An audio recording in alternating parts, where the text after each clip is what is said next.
Yes. You can't yell yabba dabba doo in the middle of your speech. I think they frown upon that. I just said perfection. Okay. I didn't say. He's gonna do it. The year is 500 AD. You wake up without an alarm clock before the sun because your life depends on it. You don your woolen clothes and you quickly slurp down a bowl of what smells like yesterday's garbage, and then it's off to the fields. It's off to work in fields you don't own, to cultivate plants you won't eat, and to perform backbreaking labor just for a measly scoop of oats. After your shift ends in the afternoon, you go back to your own plot of land and try to muster up the energy to work so your own family can eat. But before you set out on your arduous task, your unquenchable thirst becomes unbearably apparent. So what do you grab for? Do you go for the crisp, cool water of the stream, or for the flagon of thick, yeasty beer? Well, if you were a peasant living in the years between 500 and 1500 AD, you, 9 times out of 10, you would have gone for the beer. Good evening, everyone. My name is Mark Kozer, and tonight I'll be taking a couple minutes to tell you about the uses of beer in the Middle Ages. Middle-aged beer, the beer of the Middle Ages was nothing like its modern-day equivalent. It had no hops in it, and had a mealy texture with a porridge-like consistency. It had a full body and tasted very sweet. It was commonly made with yeast, water, and grains such as barley or oats or whatever they had available at the time. In his book, Beer in the Middle Ages and the Renaissance, Richard Unger states that fir tree bark, thyme, and even fresh eggs were used to enhance the flavor of the beer. There were 2 main types of beer in the Middle Ages. There was small beer and strong beer. Small beer was low in alcohol and provided a means of, it had great nutritional value. Since it was low in alcohol, it could rehydrate you while not getting you drunk in the process. So it was drank daily by men, women, and children. If you get my oops. But strong beer, on the other hand, it was moderately alcoholic and was usually taken out for recreational purposes. Where are your oats?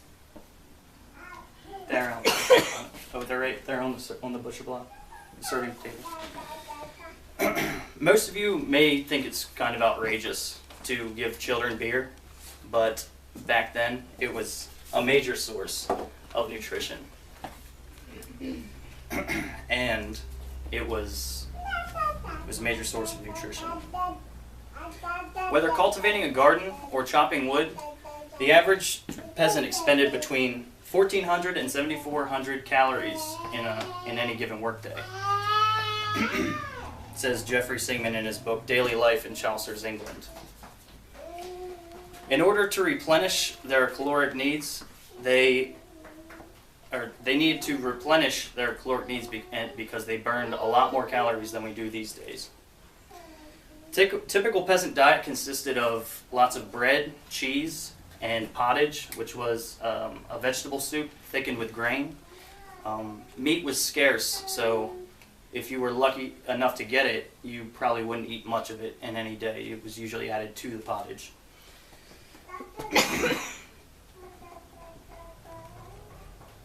In order to sustain their nutritional, in order to sustain them throughout the day, they need to take in about 3 pints to 1.5 gallons a day.